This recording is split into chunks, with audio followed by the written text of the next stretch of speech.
மனுநீதி சோழன் ஆட்சி மாதிரி நடக்குதுன்னு சொல்லியிருக்காரு செல்வ பெருந்தகை. அதுக்கு ஒரு விளக்கம் சொல்லிட்டு போகலாம். கேட்டேன், சிரிச்சிட்டேன். இதை விட அதாவது வடிவேலனுடைய இடத்த வந்து செல்வ பெருந்தகை எடுத்துட்டாங்க.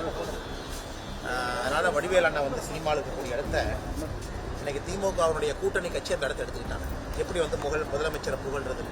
இன்னைக்கு சட்டப்பேரவையை பார்க்கும் பொழுது இந்த 23ஆம் புலிகேசி படம் பார்க்குற மாதிரி இருக்கு. குறிப்பாக நம்முடைய திமுகவுடைய கூட்டணி கட்சிகள் பேசுவதெல்லாம் பார்க்கும் பொழுது இந்த 23ஆம் புலிகேசி மன்னனை சுற்றி எல்லாம் இருப்பாங்கல்ல, மன்நீதி சோழன் ஆட்சி நடக்குது, முதலமைச்சர் நடத்துறாங்க. அவங்களாம் உண்மையாலுமே வீதிக்கு வர்றாங்களா, மக்களை பார்க்குறாங்களா, மக்கள்கிட்ட பேசுகிறாங்களா, மக்கள் இந்த ஆட்சியை பற்றி என்ன கருத்து சொல்கிறாங்கன்னு கேட்குறாங்களான்னு தெரியும். நன்றிங்க. நான் கோயம்புத்தூர் ஏர்போர்ட்டில் நான் பார்க்குறேன்.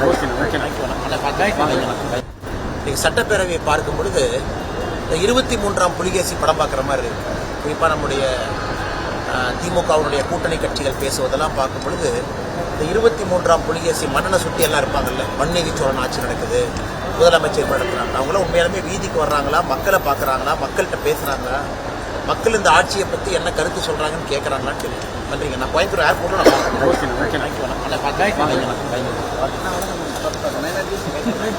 ரொம்ப நல்லா இருக்கு.